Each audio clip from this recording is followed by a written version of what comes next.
मंगलवार को जब से कहा है कि प्राइम टाइम में फीस वृद्धि को लेकर जन सुनवाई करेंगे, तो कई माता पिता ने ऐसे ऐसे ईमेल लिखे हैं जिन्हें पढ़कर लगता है कि स्कूलों के खिलाफ बोलना कितना मुश्किल है।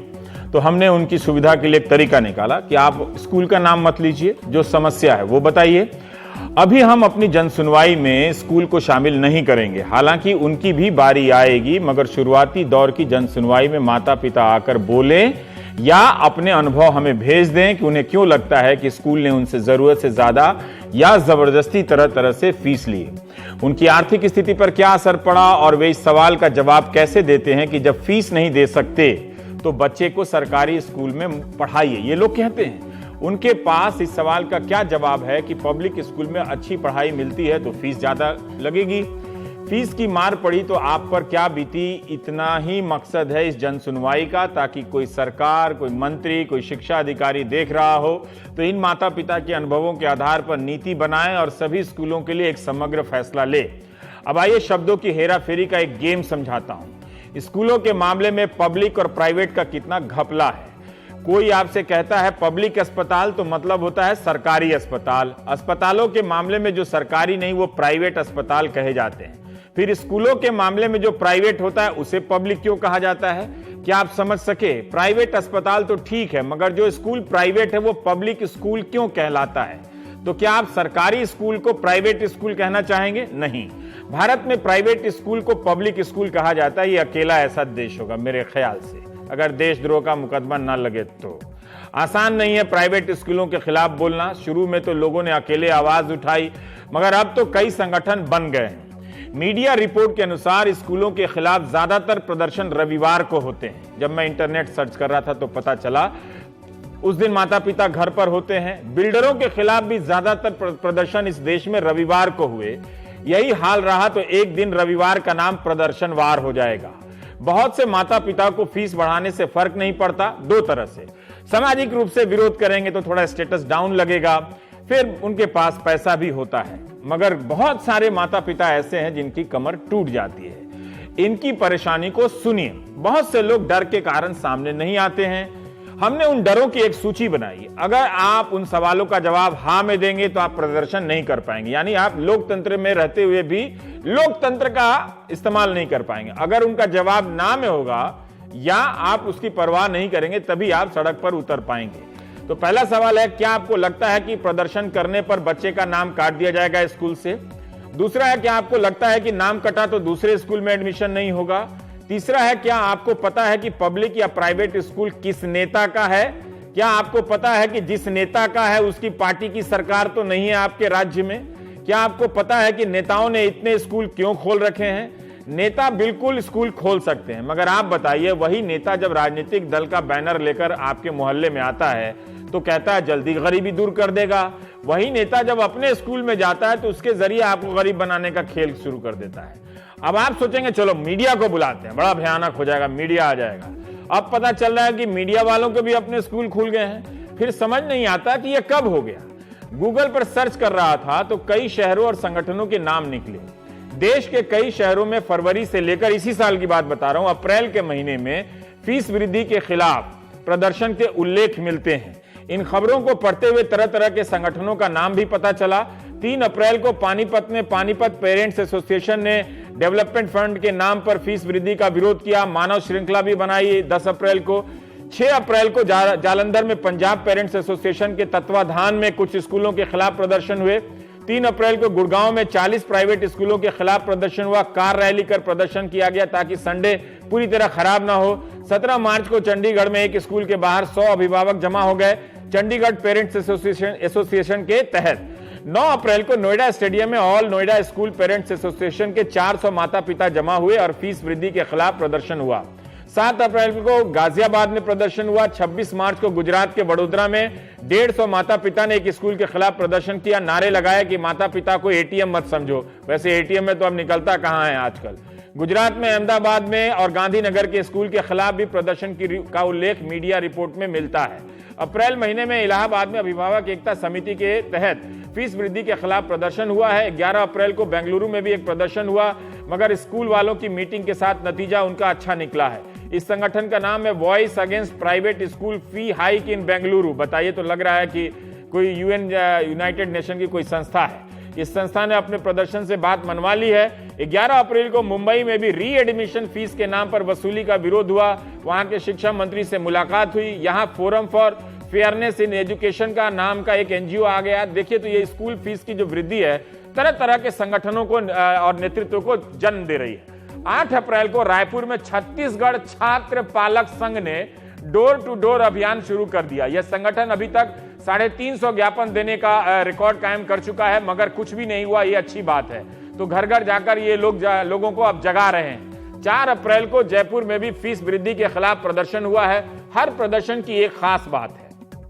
खास बात यह है कि सारे प्रदर्शन ज्ञापन देने के साथ उनका समापन होता है और ज्यादातर मामलों में ज्ञापन देने के बाद कुछ नहीं होता है। यह भी एक सच्चाई है कि ज्यादातर स्कूलों में फीस वृद्धि के खिलाफ माता पिता विरोध नहीं कर रहे हैं। तो मानकर चलना चाहिए कि भारत में फीस वृद्धि को लेकर व्यापक शांति भी है। हो सकता है पंजाब के जालंधर में 14 साल की नोबल नाम की एक लड़की की फीस वृद्धि के खिलाफ वो कई महीनों से आंदोलन कर रही है। ये उसी की प्रेस क्लिपिंग है। 10वीं में पढ़ने वाली नोबल का कहना है कि उसकी छोटी बहन एनसीईआरटी से 240 रुपए की किताब खरीदती है, जबकि शहर के बाकी स्कूल इसी कक्षा की किताबें 3,500 रुपए में खरीद रहे हैं। बाप रे बाप। नोबल ने 8 अप्रैल 2016 से स्कूलों की मनमानी के खिलाफ धरना देना शुरू किया। 4 अप्रैल से 21 सितंबर तक लगातार 80 दिनों तक धरने पर बैठी रही। इस दौरान स्कूल, डीसी के दफ्तर, जालंधर के चारों विधायकों के घर के बाहर नोबल ने धरना दिया। नोबल के पिताजी ने बताया कि उसके किसी भी धरने का कोई नतीजा नहीं निकला है। इतना ही निकला है कि 21 दिसंबर को अकाली सरकार जाते जाते फीस वृद्धि के खिलाफ एक जांच कमेटी बनाने का ऐलान कर गई। मौजूदा कैप्टन सरकार ने इस कमेटी को मान्यता दी है। इस तरह से इलाहाबाद के विजय गुप्ता 10 सालों से स्कूलों की फीस वृद्धि के खिलाफ आवाज उठा रहे हैं। 2010 में विजय गुप्ता ने इलाहाबाद से लखनऊ तक पैदल यात्रा की। 2012 में 4 दिनों के आमरण अनशन पर बैठे। 2015 में 8 दिनों के आमरण अनशन पर बैठे। उनकी क्लिपिंग, उनके प्रदर्शन, तमाम आंदोलनों की प्रेस क्लिपिंग जितनी मोटी होती है उतनी ही हर साल स्कूलों की फीस मोटी हो जाती है। वो जितना आंदोलन करते हैं फीस उतना ही बढ़ जाती है। विजय गुप्ता का कहना है कि 2013 में 35% फीस बढ़ी, 2014 में 20 से 22%, 2015 में 30% फीस बढ़ी, 2017 में 35 से 40% फीस वृद्धि हुई है। तो स्कूलों की फीस वृद्धि को लेकर तरह तरह के असफल नेतृत्व भी पैदा हो रहे हैं। अब रिजल्ट नहीं निकल रहा है, लेकिन अच्छी बात है कि नेतृत्व पैदा हो रहे हैं। असफल इसलिए कहा क्योंकि इन्हें ना तो जनता का समर्थन मिलता है, ना राजनीतिक दल का। यूपी की योगी सरकार फीस वृद्धि के खिलाफ कुछ सक्रिय दिख रही है। यूपी सरकार ने फीस स्ट्रक्चर की समीक्षा करने के आदेश भी दिए हैं। 31 मार्च को गुजरात में एक कानून बना है जिसकी खबर कम लोगों को है, मुझे नहीं थी कम से कम। इसके अनुसार राज्य में प्राइवेट स्कूलों की फीस सालाना 15 से 27 हजार के बीच ही रहेगी। तो वहां झंझट खत्म। प्राइमरी स्कूल के लिए 15,000, सेकेंडरी स्कूल के लिए 25,000 और सीनियर सेकेंडरी स्कूल के लिए 27,000 फीस ये सालाना होगी। इस बिल का नाम है the Gujarat self financed school regulation of fees bill 2017। इस कानून के तहत राज्य के सभी बोर्ड के स्कूल आ जाएंगे।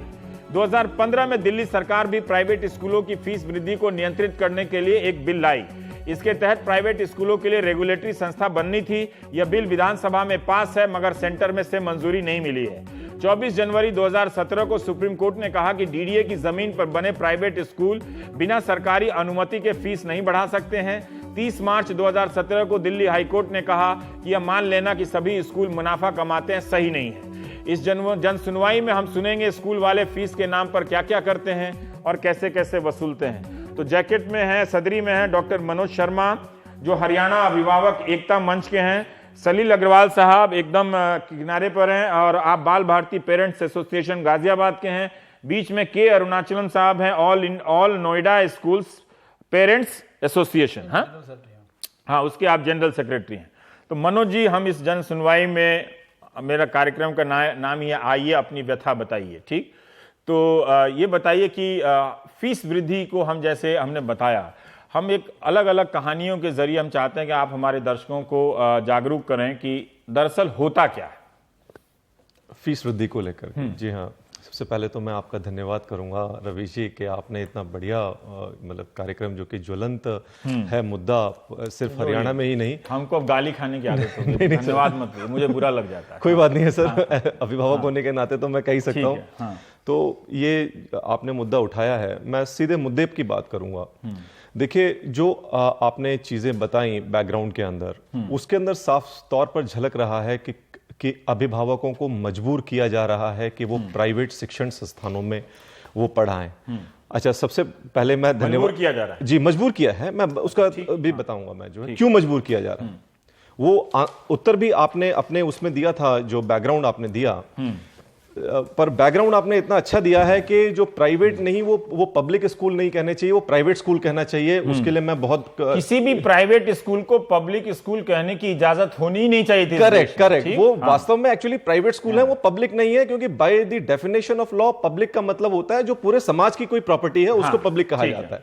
अब मैं मुद्दे की बात पर आता हूं कि क्यों मजबूर किया जा रहा है। देखिए, अगर हम पिछले 15-20 साल का अगर हम एक क्या कहते हैं एक वो देखें आंकड़ा, या अगर हम एक माहौल देखें, तो ये एक राजनीतिक षड्यंत्र चल रहा है जिसके तहत कि भारतवर्ष की शिक्षा व्यवस्था को, यानी कि सरकारी शिक्षा व्यवस्था को इस तरीके से बर्बाद किया जा रहा है ताकि आम आदमी वहां पर न देख पाए और मजबूर हो जाए प्राइवेट स्कूलों के अंदर बच्चों को पढ़ाने के लिए। ये अगर षड्यंत्र है शर्मा जी, इस षड्यंत्र में जनता भी सहमति है उसकी भी। हाँ, ये यहाँ ना बताइए कि जनता बहुत भोली है, वो कार में चलती है, उसको मालूम नहीं कि सरकार सरकारी स्कूल और कॉलेज को खत्म करके प्राइवेट कर रहा है, उसको पता है, वो ये चाहती भी है, हो सकता है। करेक्ट। हाँ, तो उसको इतना मासूम और भोला ना बताएं। जी, बिल्कुल सर, मैं आपकी बात से सहमत हूँ कि मतलब जो भी रिप्रेजेंटेशन है वो जनता का ही रिप्रेजेंटेशन है, तो जनता भी कहीं ना कहीं दोषी है। जी, तो इसमें क्योंकि आपने भी उसमें दिखाया था कि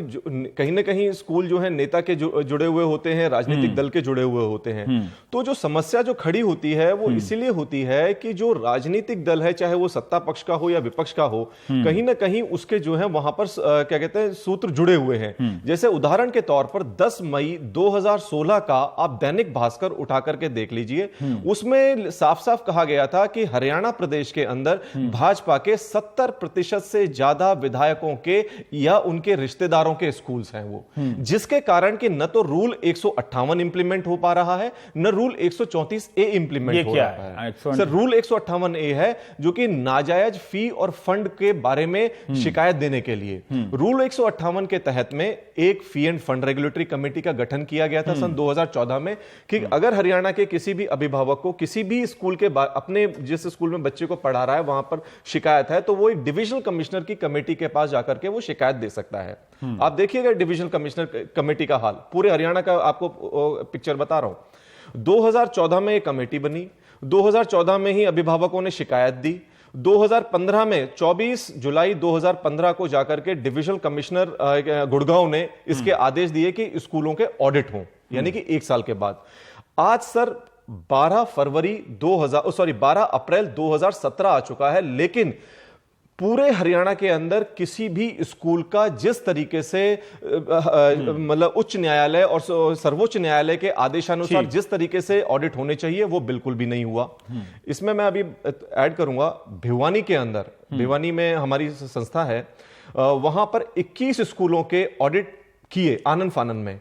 उसमें एक एक स्कूल से कम 4-4, 5-5 करोड़ रुपया क्या कहते हैं वो मिला है एक्सेस के अंदर, और वो भी अनवेरिफाइड मत किया। अब यहाँ पे देखिए, इसलिए मैंने कहा कि नाम ना लें किसी का, और उसका आरोप ना लगाएं। सर, मैं कहानी बताइए कि क्या हो रहा है, बस उसमें सारे दलों के नेताओं के स्कूल है, कहानी बताइए, मुझे उसकी चिंता नहीं, अभी लोगों को बताइए। यही चर्चा बनी हुई है। ठीक, कि हमने क्योंकि जो एक थोड़ा सा जो एक हमें वहां पर एक जानकारी मिली कि भिवानी पूरे हरियाणा में क्या हुआ, फिर भिवानी में ऑडिट हुआ। हाँ जी, ऑडिट हुआ, उसमें 21 स्कूलों के ऑडिट हुए जिसमें कि 4-4 करोड़ रुपया 1 साल का नाजायज पाया गया।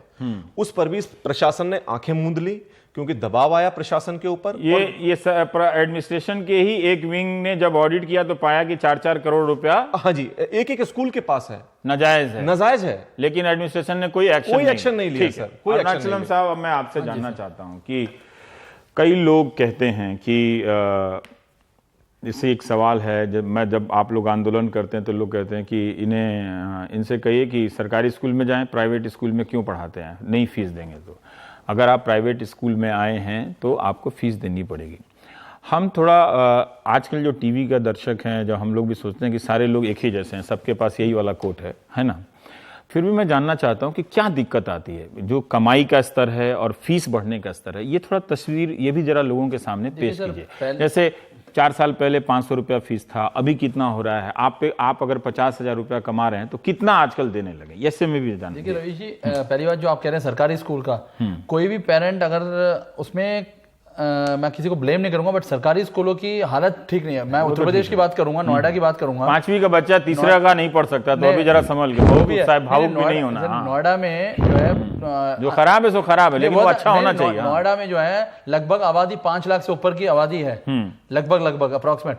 उसमें करीब मुश्किल से 3 या 4 सरकारी स्कूल हैं जिसकी हालत इतनी खस्ता है, एक कक्षा में 70 बच्चे बैठा रखे हैं। ये आपने सही जवाब दिया। और स्कूलों की स्कूल सिर्फ उनको इस्तेमाल साल में या 5 साल में एक बार अच्छे काम के लिए होता है, जो ये लोग करते हैं इलेक्शन के वोटिंग के बूथ बनाते हैं उसको, जिसमें आप वोट देते समय आप शिक्षा के मुद्दे पे ही ध्यान नहीं देते। तो ये भी विडम्बना है ना, उसी स्कूल में वोट डालते हैं और स्कूल आपकी प्रायोरिटी में नहीं होता। ये कहते हैं कि देखिए, ये कहते हैं कागजों में तो कह देते हैं हमने पीजीटी टीजीटी टीचर्स क्वालिफाइड रखे हुए हैं, लेकिन आप उन टीचरों की क्वालिटी देखिए तो बिल्कुल ही कहना नहीं, सरकारी बिल्कुल हालत खराब है। और दूसरी बात जो है, स्कूलों की मेंटेनेंस बिल्कुल नहीं है कोई। और हाईकोर्ट का एक ऑर्डर आया था 2 साल पहले कि जो भी सरकारी मुलाजिम है उनका बच्चा जो है सरकारी स्कूल में पढ़ाना अनिवार्य है। मुझे लगता है अभी योगी जी जोश में लागू भी कर देंगे, अच्छा ही है, अनिवार्य है। इसको भारते रहिए। उत्तर प्रदेश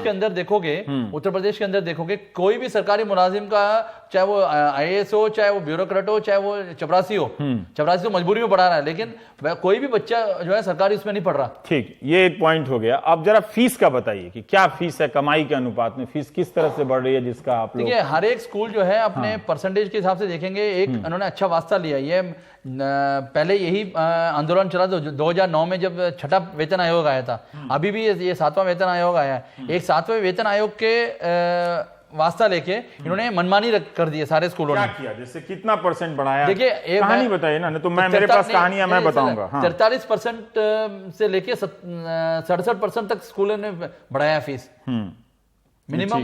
और नर्सरी से लेके इन्होंने अलग अलग वाजिब हेड डाल दिए, नए हेड, जो प्रिस्क्राइब हेड है गवर्नमेंट के, उस पर कोई फीस लिया नहीं, नए हेड डाल दिए। जैसे एजुकेशन टूर, नर्सरी का बच्चा या पहली कक्षा या दूसरी कक्षा के बच्चे के लिए ये मनमानी रकम लिया जाता है। नर्सरी कितना पैसा, जितना लोगों ने बताया, 8,000 रुपए, 8,000 रुपया साल का, क्वार्टरली लिया जाता है एजुकेशन टूर के माध्यम से। जब मैंने पूछा किसी से तो पेरेंट ने पूछा, पेरेंट को ये कहा जाता है कि पेरेंट ने पूछा क्या नर्सरी का बच्चा है, मैं दिल्ली से बाहर भेजूंगा उसको या भेजूंगी उसको, 8,000 रुपये आप ले रहे हो? कह रहे नहीं, वो तो आप लोग जो है पॉसेसिव हो गए हो, वो हो गए, बच्चा जा सकता है दिल्ली से बाहर।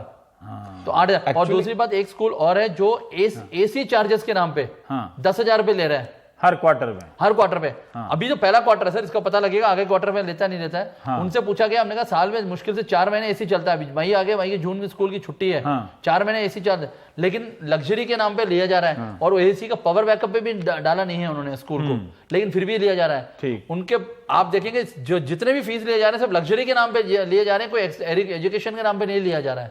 आप कुछ कह रहे थे? सर, मैं ये कह रहा था, यही सब कहानी बताइए। जी बिल्कुल यही बता रहा हूँ। मैं आपको हरियाणा की तस्वीर बता सकता हूं। इतने फर्जी मद बना रखे हैं, जैसे ICT इनेबलमेंट चार्जेस। ये क्या होता है? पता नहीं सर, इसकी आज तक डेफिनेशन हमें नहीं पता। ICT इनेबलमेंट चार्जेस क्या होता है? नहीं, आप ICT का नहीं बोल रहा मैं कुछ। अच्छा, दूसरा एक कंप्यूटर फीस। जब ट्यूशन फीस में पहले से कवर हो रही है ट्यूशन, तो फिर कंप्यूटर फीस अलग से क्यों ली जा रही है? क्योंकि कंप्यूटर अच्छा, वो कितनी होती है फिर भी जानना चाहता हूं। सर, वो तकरीबन होती है 4300 रुपया महीना। अच्छा, ये तो मैं कम से कम बता रहा हूं। कंप्यूटर फीस जी हाँ। उसके बाद आपके एनुअल चार्जेस। ये एनुअल चार्जेस तो एक ऐसी चीज, एनुअल चार्जेस यानी कि वार्षिक शुल्क जिसको बोलते हैं। कंप्यूटर फीस 4300 ज्यादा नहीं बता रहे आप? ठीक बता रहे हैं सर, बिल्कुल ठीक बता रहा हूं। अच्छा, ठीक है। हाँ, और उसके अलावा वार्षिक शुल्क जो कि एक बार लिया जाता है वो वेरी करता है आपका 15,000 से लेकर के 25,000 तक। अच्छा, ये हर साल एडमिशन के समय लिया जाता है? नहीं, हाँ, जैसे ही बच्चा प्रमोट होता है नेक्स्ट क्लास हर स्कूल में हर साल 15 से 25,000 दिया जाता है। ठीक, तो एनुअल चार्जेस, तो कहने का मतलब ये है कि एनुअल चार्जेस तो बाय डिफॉल्ट सबको लेना ही लेना है सारे स्कूल वालों को। लेकिन उसके अलावा अगर किसी की वो उसमें आ जाए मंशा में कि जी हमें थोड़ा सा कृपा दिखानी है अभिभावकों पे, तो वो शायद हो सकता है कि कंप्यूटर फीस ना उसमें इंक्लूड कर रहा हो। लेकिन 70% से ज्यादा school computer fees, ICT enablement charges और आपके जो है यहां तक कि स्कूल मैनेजमेंट आजकल जो है वो इंश्योरेंस एजेंट भी बन गई है। फरीदाबाद में एक स्कूल है जिसके कि जो कि स्कूल एसोसिएशन के प्रधान हैं, मैं उनका नाम नहीं लूंगा यहाँ पर, वो जो है वो इंश्योरेंस एजेंट बने हुए हैं कि हर बच्चे को मजबूर करते हैं कि तू मेरे यहां से इंश्योरेंस ले, मतलब मैं इंश्योरेंस ले रहा हूं मैं तुम्हारी जो है।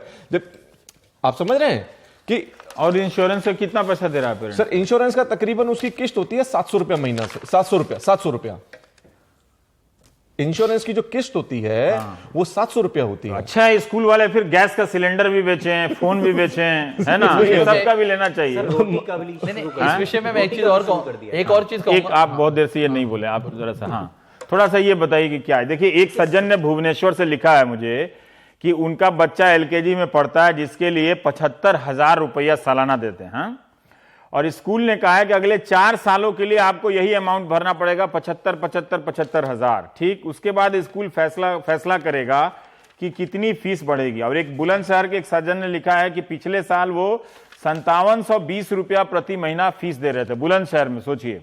इस साल वो 6,330 रुपया दे रहे हैं। और किन कारणों से फीस बढ़ाई गई नहीं बताया गया। किताब के लिए कोई ठेका 6 लाख में दे दिया गया है, और अध्यापकों का भी शोषण हो रहा है। 25,000 रुपया 30,000 रुपया सैलरी दिखाई जाती है, रिकॉर्ड में मिलता 6-8 हजार है।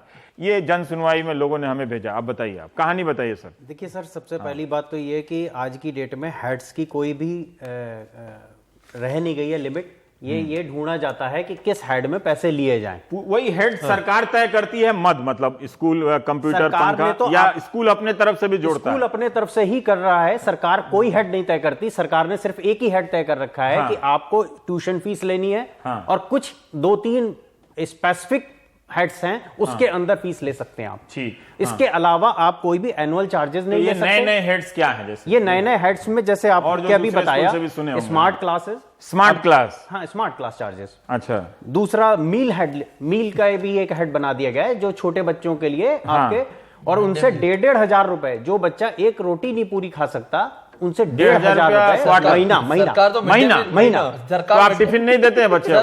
टिफिन आपको नहीं लाना बच्चे का। टिफिन बच्चों की माँ जो है ना, वो तो पौष्टिक आहार नहीं दे पाती, तो स्कूल वाले स्पेशल चक्की का आटा लेकर के खिलाते हैं बच्चों को। मिड डे मील फ्री दे रही है स्कूलों में, और वो उसकी क्वालिटी यहाँ 1600। ये 1,500 रुपया। स्मार्ट क्लास का कितना है? स्मार्ट क्लास का भी 300-400 जो भी मन में आता है उसके हिसाब से क्वार्टरली जो भी। और बताइए। अच्छा, दूसरा क्या है, एक सबसे बढ़िया अच्छा तरीका कुछ स्कूलों ने निकाल लिया कि एक हेड बना दिया स्कूल फी, और उसके अंदर जो चाहे पूरा का पूरा ठोक दिया।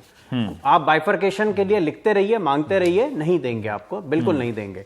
आपको ज्यादा से ज्यादा चाहिए तो आपको ट्यूशन फीस का सर्टिफिकेट दे दिया जाएगा। आपको एनुअल चार्जेस का क्या बाइफरकेशन है कुछ नहीं बताया जाएगा। मैं सबसे पहली चीज तो यह बात भी करना चाहता हूं कि हमारी प्रायोरिटीज में क्या बेसिक एजुकेशन है ही नहीं। मोदी सरकार ये कहती है कि जो है जी हमें स्किल डेवलपमेंट करता है।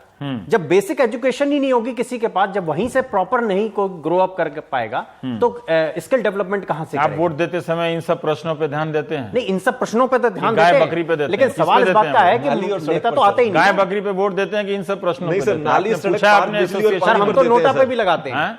ठीक है, मैं आपसे एक चीज बता रहा हूं कि एक महिला ने लिखा है फरीदाबाद से कि उनके पति 50,000 रुपया महीना कमाते हैं। ठीक, लेकिन अब स्कूल की फीस 8,000 रुपये प्रति माह हो गई है। तो 2011 में वो एक साल में 41,600 रुपये फीस दे रही थी, अब वो 2017 में 82,900 दे रही हैं। बिल्कुल। तो 2011 से 2017 के बीच में उनके पति की तनख्वाह तो बढ़ी नहीं, लेकिन जो स्कूल का फीस है वो सालाना डबल हो गया है। तो मतलब मैं समझ सकता हूं कि उनपे क्या दबाव पड़ता होगा कि अगर 40,000 रुपया ज्यादा हो जाए, तो ये आसान नहीं है कि इस एक दबाव बच्चे का ना सर, 2 बच्चे तो हैं ही हैं। हाँ, जिसके 2 बच्चे हैं तो मैं पहले एक चीज और बोलना चाहूंगा, हेड के बारे में जो बात हो रही थी। हाँ, निकालिए सर। हाँ सब आप देखिए, एक किसी स्कूल में चौथी क्लास के लिए हेड लिखा जाता है technology integration fees. Technology integration fees, integration fees, और 1800 रुपए लिया जाता क्या है ये सब? ये एक तो हम लोग एक फोन तो इन्वेंट कर नहीं पाए, और ये टेक्नोलॉजी इंटीग्रेशन किस चीज का है?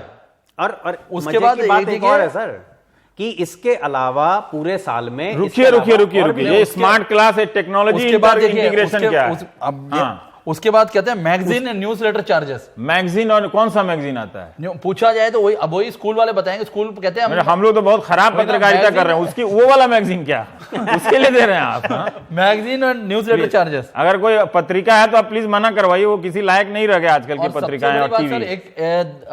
2011 में एक एक्ट आया था जो नहीं, ये टेक्नोलॉजी इंटीग्रेशन फीस कितनी की है, क्या है ये है क्वार्टरली 1800 रुपए ले रहे हैं किसी स्कूल में। ये बच्चा कहाँ इंटीग्रेट हो गया टेक्नोलॉजी से? 1800 रुपए देके किस चीज में इंटीग्रेट? चौथे क्लास का बच्चा इंटीग्रेट होगा। सर, इस देश की सबसे बड़ा दुर्भाग्य ये है कि अब इसमें शिक्षा मंत्री को, चाहे केंद्रीय शिक्षा मंत्री हो चाहे राज्यों के शिक्षा मंत्री हो, अभी योगी जी सक्रिय हैं, आप उन्हीं पर ज्यादा ध्यान दीजिए। हो सकता है वो कर भी दे एक आध बार में जोश में आके। जो है बारे में अब जैसे अभी आपने बताया, एक आपने ईमेल पढ़ा कि किसी का तनख्वाह 50,000 रुपए। मैं एक आपके जहन में एक चीज लाना चाहूंगा प्लीज। एक नोएडा में ऐसे ही किस्सा हुआ था। एक स्कूल में एक अभिभावक पेरेंट गया होगा स्कूल में, वहां पे वो पेरेंट वहां खड़ा था, हम लोग भी वहां खड़े हुए थे एसोसिएशन की तरफ से। वो पेरेंट बाहर आके 2 मिनट के बाद उसको मतलब उसका फेस जो है बिल्कुल रोना जैसा हो गया, उदास निकाल दिया। नहीं, पूछा था हमने, पूछा क्या बात होगी, तो आया कहता है जी मेरी तनख्वाह कुल जो है 40,000 रुपए मेरी तनख्वाह है, मेरी वाइफ की तनख्वाह 13-14 हजार रुपए है, हम 55-60 हजार रुपए 55 हजार में घर का किराया निकाल के हम स्कूल चलाते हैं, और स्कूल वालों ने, मेरे 2 बच्चे स्कूल में पढ़ते हैं, 2 बच्चों की फीस सिर्फ 70,000 की दे दी। कह रहे मेरे कुल आय महीने की आय जो है 43,000 रुपए है, मैं 70,000 रुपए कहां से दूंगा, किसी उधार लेके दूंगा? मैं जाके प्रिंसिपल से ये दरखास्त करने गया था कि मेरे को किस्तों में कर दो। तो प्रिंसिपल का सीधा मुंह जवाब आया कि ये कोई बाजी तरकारी दुकान नहीं है जो हम किस्तों में कर देंगे। आप कुछ कह रहे थे, आप कुछ दिलचस्प बात ले आते हैं, आप संकोच में ना रहिए, आप बताइए। दिलचस्प बात नहीं, जन सुनवाई, उसके बाद में अलग अलग पेरेंट्स को ले आऊंगा। अभी तो आप लोग एसोसिएशन वाले हैं। मैं जिस तरीके से जुड़ा हुआ हूँ, मेरे पास पेरेंट्स के फोन वगैरह आते हैं, क्योंकि डायरेक्टली पेरेंट्स आगे नहीं आना चाहते डर की वजह से, क्योंकि निकाल देते हैं, सबसे बड़ा निकाल देते हैं। आपको शायद पता भी होगा, पिछले साल एक बच्ची को मिड सेशन के अंदर निकाल दिया गया था, और वो पेरेंट, वो माँ बाप जगह जगह भटकते रहे, रोते रहे, लेकिन अल्टीमेटली जाकर के उन्हें कहीं से रिलीफ मिल पाया। सीबीएसई चेयरमैन के पास जब जाकर के मिले, उन्होंने किसी तरीके से उसका एडमिशन। अभी आप लेकिन इस बीच में आज जब पेरेंट्स के फोन आते हैं, तो वो यहां तक की बात आती है। एक पेरेंट का अभी मेरे पास 2 दिन पहले फोन आया कि सर कुछ कीजिए फीस के मुद्दे पे, हमारे पास इतनी फीस नहीं है सर कि हम जो है वो एक बच्चे की फीस भर पाए। घर वाले प्रेशर बना रहे हैं, एक बच्चा है, दूसरा बच्चा भी होना चाहिए, एक की भर नहीं पा रहे हैं, दूसरे की कहां से लाएं। हालत ये हो गई है। आप गवर्नमेंट स्कूलों में जाकर देखें, नीचे बैठने की जगह नहीं है। मैं जाता हूं गवर्नमेंट स्कूल्स में, जहां पर जो हमारे एरिया में हैं, तो जो पेरेंट्स जो कहते हैं कि हम पैसा नहीं, फीस, उनको फीस वृद्धि से समस्या है, या वो सचमुच अब देने की स्थिति में नहीं है? सर, सचमुच अब देने की स्थिति में नहीं आ रहे हैं। स्थिति ये है कि अगर 50,000 रुपए कमा रहा है एक व्यक्ति, तो 2 बच्चों के ऊपर अगर देखे तो लगभग 20,000 रुपए महीने का खर्चा। जैसे मैंने बताया, सर मैं ऐसे कह रहा हूं जैसे मुझे पता ही नहीं है, लेकिन मैं बताऊं सर, तो हम जहां पढ़ते हैं, पढ़ाते हैं बच्चों को, वहां इस तरह से नहीं है। थ्रेशोल्ड पिछले 2011 से अगर मैं देखूं, जब से मैंने इस मुद्दे को देखा था, तो अब थ्रेशोल्ड इतना आ चुका है कि now it has reached beyond the capacity of the parents to pay that amount. Hindi में बोलिए सर, अंग्रेजी तो इस देश में बोल के तो माफी कवाड़ा कर दिया। जी, मैं माफी चाहूंगा कि जो मापदंड है फीस वृद्धि का, वो इतना आ चुका है कि वो अभिभावकों की पे करने की क्षमता से भी ऊपर जा रहा है, और उनकी कमर वाकई में टूट रही है कि हम पढ़ाएं या क्या करें। यही बात है कि जैसे ये धारणा बनी कि आप, तो इसमें एक पेरेंट्स ने मुझे लिखा है कि जब उन्होंने अपने बच्चे को केजी में डाला, तो 5 साल में उसकी फीस 100% बढ़ गई। जब डाला तो अपनी औकात के हिसाब से ही डाला था कि मैं 7,000 रुपया फीस दूंगी, लेकिन वो जब फीस 13,000 हो जाए तो वो कैसे देगा, है ना जी। तो ये एक बात है। तो हम जन सुनवाई चल रही है, इसमें यही है कि हमने स्कूल का कोई पक्ष नहीं लिया है, क्योंकि वो आते हैं, वो कहते हैं ये सब झूठ बोल रहे हैं, ठीक। तो ऐसा तो नहीं हो सकता कि इतने लोग फर्जी तरीके से देश भर में निकल के प्रदर्शन कर रहे हो। तो हम इनकी समस्याएं सुन रहे हैं कि बता रहे हैं टेक्नोलॉजी इंटीग्रेशन चार्ज क्या होता है, सुना था आपने? हाँ, चौथे क्लास के बच्चे के लिए नहीं सुना था। तो इस तरह की चीजें हैं, इन पे ये दबाव डाली जा रही है। ब्रेक के बाद हम बात करेंगे, ये यूनिफॉर्म और किताब का बड़ा मामला आता है, तो उस पर इन लोगों से सुनेंगे। और आप लोग ये कार्यक्रम देख रहे हैं, अगर 3 तलाक जैसे मुद्दों को छोड़ के, अभी तो मुझे लगता है कि फीस और तिगुनी बढ़ जाए तब भी लोग टीवी पे 3 तलाक ही देखेंगे, क्योंकि देश में यही समस्या है। तो खैर ठीक है, वो आप 3 तलाक निपटाते रहिए, ब्रेक लेते हैं।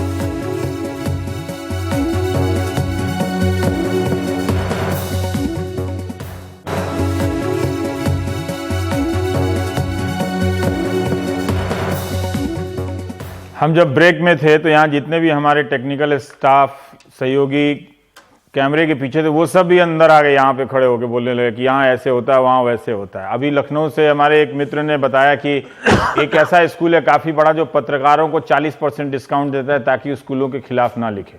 ये भी है, सीक्रेट है। मतलब पत्रकार जब सीधे सरकार का भोंपू बजा सकते हैं तो स्कूल से डिस्काउंट क्यों नहीं ले सकते? आपको तो पता ही है। तो फिर ये बताइए, स्कूल वालों का क्या मामला है पूरा? हाँ शर्मा जी, ये जो किताब बिक्री का है, ये कई लोग शिकायत करते हैं, किताब वाले सेक्शन पे मैं जरा चर्चा करना चाहता हूँ, क्या है ये मामला? जी देखिए, स्कूलों में कई तरह का गैर कानूनी काम चल रहा है। जिस तरीके, जैसे कि स्कूल के प्रीमाइसेस के अंदर ही, स्कूल की बिल्डिंग के अंदर ही ये लोग किताब, कॉपियां, वर्दी बेचते हैं। अच्छा, अब उनका आप जो है वो देखिएगा मोनोपोली कैसे होती है कि एक फर्स्ट क्लास के बच्चे की किताब जो है तकरीबन वो कॉस्ट करती है 5200 रुपया। किताब की बात बता रहा हूं। और स्टेशनरी अगर वो ले ले तो तकरीबन उसकी कॉस्ट बैठ जाती है 7400 रुपया, जिसमें कि किताबें लगाई जाती हैं 340 रुपए से लेकर के 700 रुपए तक की। चलिए वो भी मान लिया, लेकिन जब इतनी किताब कॉपियां जब इतने बल्क में खरीदी जा रही हैं तो अभिभावकों को भी डिस्काउंट क्यों नहीं दिया जाता है? वो भी नहीं दिया जाता। ये हो सकता है कि जो आपके 2 बच्चे हैं, जी, एक बच्चा जब दूसरे क्लास में गया तो उसकी वाली किताब आपने ले ली? ना सर, वो बताऊं, उसका भी इन्होंने बड़ा अच्छा प्रबंध किया हुआ है। ये क्या करते हैं कि हर साल पब्लिशरों को चेंज कर देते हैं। जैसे कि मेरी एक बच्ची अभी 6ठी क्लास से 7वीं क्लास में आई, तो वो एक कॉर्डोवा पब्लिशर की मैथमेटिक्स पढ़ रही थी। लेकिन अब पता चला कि मैं किसी अपने जानने वाले से 7वीं क्लास की कॉर्डोवा लेना चाह रहा था कि वही सिलेबस होगा आगे वाला जो है। अब पता चला उन्होंने वो आर्या बुक डिपो लगा दी। यानी कि अब जो 6ठी क्लास के जो बच्चे हैं वो अब किसी और पब्लिशर की किताबें पढ़ेंगे। और उसके अंदर सीधा बात है कि ये जितने भी तरीके हैं, तो अगर आप लोग सब आंदोलन करें कि भारत के सभी स्कूलों में एनसीईआरटी की किताबें चलेंगी तो चलेगा? हाँ सर, बिल्कुल चलेगा। और ठीक है, आप इसी की आवाज, नारा बुलंद करना, आप बताएं। देखिए, स्कूल में जैसे अभी आप किताब और वर्दी की चर्चा हो रही है। स्कूल वालों के अंदर मोनोपोली तो है ही है। शॉप के अंदर आप वही वर्दी बाहर जाके देंगे, उसमें 50 से 60% कॉस्ट वेरिएशन है तो है ही है। आप दूसरी चीज देखेंगे, उसमें आप वर्दी किसी बच्चे का शॉर्ट्स पे जाइए, शॉर्ट्स पे देखेंगे, स्कूल से खरीदा हुआ शॉर्ट्स पे पीछे जो होता है वो खोलने का वो नहीं होता, मतलब नेक्स्ट ईयर पहनने के लिए जो साइज वो अच्छा, अगर बच्चा मोटा हो गया तो नहीं खोल सकता, मार्जिन नहीं होता है, मार्जिन नहीं होता है। वही ताकि वो फोर्स करते हैं कि नेक्स्ट ईयर जो है वहीं से खरीदा जाए। हे प्रभु। और वही शॉर्ट आप बाहर से लेंगे, उसमें मार्जिन होता है। और हर साल लोगो चेंज कर देते हैं शर्ट का, जानबूझ के लोगो चेंज करते हैं कि जाके वो लोग फोर्सफुली वहीं से लिया जाए। हम लोग तो अपने स्कूल में जो फुल पैंट होता था तो थोड़ा सा अगर मोटे हो गए तो उसको मोहरी खुलवा लिए, लंबे हो गए तो वो वाला सिस्टम नहीं है। नहीं, वो नहीं। ये आइडिया तो बड़ा शानदार है, इसी आदमी को मंत्री बनाना चाहिए और नोचेगा। अच्छा सर, एडिडास के जूते तो बिल्कुल मतलब लाजमी कर अभी तो किताब, अभी तो पैंट पे है सर, अभी तो कमर ढीली करा रहे हैं, जूते पे मत आइए। हाँ, सीबीएसई की एफिलिएशन गाइडलाइंस में क्लियरली लिखा हुआ है कि कमर्शियलाइजेशन बिल्कुल अलाउड नहीं है। सारे स्कूलों में तो इसलिए लिखा होता है कि कमर्शियलाइजेशन अलाउ है। यस अभी तो अब ये अलाउड हो चुका है एक तरीके से। ठीक, सब कुछ पता है लेकिन सब आंख मूंद करके बैठे हुए हैं। तो अब सीबीएसई कहां लड़के का पैंट निकाल के देखेगी कि इसमें मार्जिन है कि नहीं है? मार्जिन की बात नहीं, सवाल इस बात का है कि सीबीएसई को तो छोड़िए, उसके पास कितना आदमी है सर स्कूल में कैसे खुली हुई है दुकान? हम लोग जब कंप्लेंट करते हैं, मेल डालते हैं तो उसके ऊपर एक्शन क्यों नहीं होता? ये तो लगता है जोगी जी बंद कर देंगे। दूसरी बात, स्कूल में अगर जो है दुकान चल रही है, बुक्स चल रही हैं, तो आप शायद हैरान इस बात से भी होंगे। स्कूल में दुकान रहना या नहीं रहना आपकी समस्या का समाधान नहीं। एक और बात बता रहा हूं, वो अगर दुकान बाहर भी रहे तो भी स्कूल वाला कहेगा कि यही पब्लिशर से लेना तो आपको लेना ही पड़ेगा। पब्लिशर से लेना है। आपके मजे की बात यह है कि वही पब्लिशर की वही बुक हाँ। आपको बाहर जो है कुछ और रेट में मिल रही है और स्कूल में किसी और ये भी होता है, ये भी होता है। और ये सब आप लोग जागरूक होते हुए भी आप लोग बर्दाश्त कर रहे हैं। हाँ सर, उसका नहीं, उसका मजबूरी है ना, क्या करेंगे? रवीश जी, ये एक आर्थिक आतंकवाद चल रहा है जिसे कह रहे हैं फाइनेंशियल टेररिज्म। अगर सर ये सब बोलेंगे तो मैं 3 तलाक पे चर्चा करने लगूंगा। अगर रवि जी एक चीज आर्थिक आतंकवाद टाइप से मत बोले, नहीं तो मैं 3 तलाक शुरू कर दूंगा, 3 मौलाना और चालू हो जाऊंगा मैं यहाँ। एक चीज मैं बताना चाहूंगा, स्कूल में जो दुकानें खुली हुई हैं, पहली बात किताबों की, वो तो डबल द कॉस्ट तो है ही है। अगर आप जैसे इन्होंने बोला शर्मा जी ने, बल्क में लेते हैं तो डिस्काउंट मिलना चाहिए, डिस्काउंट वो भी नहीं देते, वो भी नहीं मिलता। उसके बाद वो कहते हैं अगर हम बोलते हैं कि हमारे पास पिछले साल की कॉपी बची हुई है, 4 कॉपियां 5 कॉपियां बची हुई है, हमें कम दे दो, नहीं कह रहे पूरा सेट आपको लेना पड़ेगा। अरे तो हम अपने मोहल्ले के भैया जी से उनकी किताब ले आते थे, वो सिस्टम अब नहीं है। दूसरी बात उनकी नोटबुक दूसरी बात हो गई है। देखिए मैं तो उस स्कूल को जानता हूं जहां पे बच्चे से उम्मीद की जाती है कि वो अपनी पुरानी किताब रख दे, स्कूल के गेट के सामने रखा होता है, हम लोग वही करते थे। और उसमें से आप चाहे तो आप ले सकते हैं, चाहे तो आप खरीद भी सकते हैं। मैंने ऐसा कोई तलवार लेके पीछे नहीं पड़ा रहता, तो मैं उस स्कूल को जानता हूं। हम लोग पढ़ते थे, जब हमारे टाइम पे होता था, हम पढ़ते थे, हमारे पास नेक्स्ट जो भाई बहन है उनको दे देते थे बुक्स। यहाँ पे वो सिस्टम नहीं है। अगर आप जाके स्कूल में ये बोलोगे, पहली बात तो उसको एक्सेप्ट ही नहीं करते कि अगर आप भाई का बुक पढ़ोगे, इन्होंने जैसे बोला पब्लिशर चेंज तो कर दिया। अगर एनसीईआरटी के में भी जाते हो, एनसीईआरटी के बुक्स में भी वो करते हैं। वो अगर हम बोलते हैं कि एनसीईआरटी ऑल ओवर इंडिया, ऐसा किया गया है, छोटी क्लासेस के अंदर नोटबुक कम टेक्स्ट बुक चलाई गई है, जिससे कि आप नेक्स्ट ईयर यूज ही नहीं कर सकते उसको। नहीं, इसमें ये लोग उन्होंने ये भी दिमाग लगाया। नहीं रवि जी, एक और चीज आप उसी में जब फिल करेंगे, जब आप उसी में फिल करेंगे तो उसको यूज कैसे करेंगे? आप रवि जी किसी स्कूल की नोटबुक लेके देख लीजिए, आप लोग वोट देने पेजेस की बुक 200 रुपीज 300। नहीं रवि जी, आप किसी स्कूल की नोटबुक देख लीजिए, आम मार्केट वाली नोटबुक देख लीजिए, क्वालिटी जो पेपर की है बहुत बदतर क्वालिटी की स्कूल वाले देते हैं। आप चाहते हैं कि वो जो किताब वाला जो सेगमेंट है ना, कल 2-4 किताब लेके आइए आप लोग प्राइम टाइम में, और किताब ले आके जरा सा दिखाइए, मैनुअल अलग अलग स्कूलों से जमा कर। जो स्कूल में समय जा रहा है हमारा। हाँ, स्कूल में जो कॉपी के ऊपर जिल्त चढ़ाते हैं, पॉलिथीन की जो चढ़ाते हैं, वो स्कूल के शॉप से लोगे तो वो 8 रुपए का बेचता है। बहुत अच्छा। वही मार्केट में जाओगे उससे बेहतर क्वालिटी 3 रुपए की मिलती है। लेकिन स्कूल में बोला जाता है यहीं से लो, और स्कूल की दुकान वालों को पूछा जाता है क्यों, तो ये है आर्थिक आजादी। लेकिन शर्मा जी आपने सही बोला एक तरफ से। इसमें एक चीज बोलते हैं स्कूल वाले, उनको बोला जाता है स्कूल वालों को, हमारे पास समय नहीं है, हमारी किताब वाला दुकान वाला कहता है हम 2 लाख रुपए स्कूल को देते हैं। तो ये एक तरह से स्कूलों में जो बच्चे पढ़ रहे हैं आधुनिक भारत के, इसीलिए देखिए पब्लिक के खिलाफ हो गई है। किसान नीचे सड़क पर भात और दाल रख के खा रहा है, किसी को फर्क नहीं पड़ता। कैसे पड़ेगा जब लोगों को आपस में एक दूसरे से फर्क नहीं पड़ रहा है? स्टूडेंट पिट रहे हैं पंजाब में तो भी फर्क नहीं पड़ता है। ये हालत है आपके समाज में कि स्कूलों ने पैंट की मोहरी तक पे भी कंट्रोल कर लिया है। आप अभी आधार को ही लेकर टेंशन में पड़े हुए हैं। ब्रेक के बाद पंजाब यूनिवर्सिटी की चर्चा करेंगे।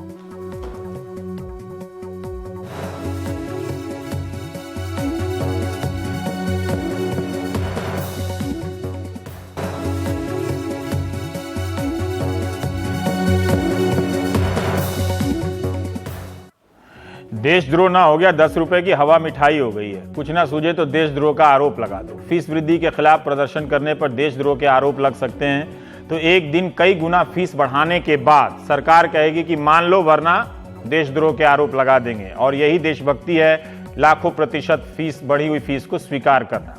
मंगलवार को चंडीगढ़ पुलिस ने पंजाब यूनिवर्सिटी के 66 छात्रों के खिलाफ ऐसी मनमानी कार्रवाई करते हुए देशद्रोह का आरोप लगा दिया। पंजाब यूनिवर्सिटी के ये छात्र मंगलवार को अपने कई सैकड़ों साथियों के साथ अलग अलग कोर्स की फीस बढ़ाए जाने के खिलाफ विरोध प्रदर्शन कर रहे थे। ये छात्र वाइस चांसलर के ऑफिस के बाहर जमा हो गए और वीसी के बाहर बुलाने की मांग की इन्होंने। इस दौरान पुलिस से धक्का मुक्की हुई और पुलिस ने छात्रों को भगाने के लिए पानी की बौछारों का इस्तेमाल किया। बड़ा जोर जोर से मारा भी, लाठियों का भी इस्तेमाल हुआ। जवाब में छात्रों की तरफ से पत्थरबाजी भी हुई, जवाब में लाठीचार्ज भी, और आंसू गैस के गोले छोड़े गए माने। और कई तरह के छात्र संगठन इस प्रदर्शन में शामिल थे। छात्र तितर बितर तो हुए, लेकिन पुलिस ने कुछ छात्रों को पकड़ लिया। कई की पिटाई हुई। करीब 40 छात्रों ने यूनिवर्सिटी परिसर में गुरुद्वारे में शरण ली और वकीलों को फोन करके बुलाया। उनकी ही मौजूदगी में पुलिस के सामने सरेंडर किया। 66 छात्रों के खिलाफ देशद्रोह का आरोप लगाया गया। हफिंगटन पोस्ट अखबार ने लिखा है कि यूनिवर्सिटी के चीफ सिक्योरिटी ऑफिसर ने पहले पुलिस को बताया कि छात्रों ने देश के खिलाफ नारे लगा दिए हैं। बाद में इंडियन एक्सप्रेस को बताया कि देश से उनका मतलब, देश सुनते ही मैं कांपने लगता हूं, लगता है 440 वोल्ट का करंट लग गया है। मानव संसाधन मंत्रालय है, देश से मतलब, और यूजीसी है, यूजीसी से। तो क्या यूजीसी, मानव संसाधन मंत्रालय या यूनिवर्सिटी का विरोध देश का विरोध माना जा सकता है? अच्छा हुआ कि समय रहते हुए पंजाब यूनिवर्सिटी के वीसी ने कहा है कि देशद्रोह के आरोप हटा लिए जाएं, और खबर है कि हट भी गया है। और अब पंजाब के मुख्यमंत्री अमरिंदर सिंह ने भी कहा है कि यह आरोप वापस लिया जाना चाहिए। They've been slapped with sedition charges. They've been booked under sedition for protesting. Sedition, yes. Sedition charges. They've been booked under Oh, sedition. that was the lathi charge in Chandigarh. Yes, yes, That's yes. the government of Chandigarh, UT government. UT Right. government. I know it's not your government and not your police, but No, but even so, they are our children. Right. They are from Punjab. so you are. I'm not in. You're not in Sedition, favor of it. I mean, it's a stupid way to do it. Sedition charge for what? For protesting against the fee hikes, yes. I mean, that's stupidity. एक calendar बनना चाहिए कि सोमवार को पूरे देश में 5 लाख लोगों के खिलाफ देशद्रोह लगेगा, मंगलवार को 10 लाख, इसी तरह से बढ़ाते बढ़ाते कैलेंडर होना चाहिए, जिसको भी हो देशद्रोह में लगाओ। पिछले ही साल पंजाब यूनिवर्सिटी ने 5% फीस बढ़ाई, इस साल फीस फिर बढ़ी है, लेकिन 10 गुना। जुलाई से शुरू हो रहे नए एकेडमिक सेशन में 2,000 रुपए से 82,000 रुपए तक की फीस बढ़ी है। सबसे ज्यादा फीस बी फार्मा के कोर्स में बढ़ी है। पिछले साल तक ये छात्र 5,000 रुपए फीस दे रहे थे, अब ये 50,000 रुपए सालाना हो गई है, यानी 10 गुना। एमए जर्नलिज्म की पढ़ाई, जिसे पढ़ने के बाद 10,000 रुपए की भी नौकरी नहीं मिलती है, एमए जर्नलिज्म की पढ़ाई जो है 6 गुना बढ़कर 5,000 से 30,000 रुपए हो गई है। बीए और बीकॉम के छात्रों की फीस 2,200 रुपए से बढ़कर 10,000 रुपए हो गई है। एमए इन सोशल वर्क की फीस 35,000 रुपए हो गई है। एलएलएम की फीस 25,000 रुपए हो गई है और बीई केमिकल की फीस 90,000 रुपए हो गई है। 4 साल के बीडीएस कोर्स की फीस 1.5 लाख कर दी गई है। पंजाब यूनिवर्सिटी के वाइस चांसलर अरुण कुमार ग्रोवर के मुताबिक ये बढ़ोतरी जरूरी थी। कुछ फीस बढ़नी भी चाहिए, लेकिन इतनी भी ज्यादा थोड़ा प्रतिशत देखना चाहिए। यूनिवर्सिटी की वित्तीय हालत को देखते हुए उनके हिसाब से ये नाम मात्र की है, लेकिन नाम मात्र नहीं, ज्यादा है। फीस का नया ढांचा 17-18 से भर्ती हो रहे छात्रों पर लागू होगा। मौजूदा छात्रों के लिए ट्यूशन फी में सिर्फ 5% की वृद्धि होगी। जो नए आने वाले छात्र हैं उनके लिए यह बढ़ोतरी उनके लिए भी कम नहीं है। राज्यसभा में इस पर चर्चा हुई तो केंद्रीय मानव संसाधन मंत्री ने एक बात साफ कर दी, पंजाब यूनिवर्सिटी सेंट्रल यूनिवर्सिटी नहीं है, फिर भी वो मामले की जानकारी लेंगे, ऐसा उन्होंने कहा है। नजर रख रहे हैं, ये भी कहा। आप देख रहे थे प्राइम टाइम, नमस्कार।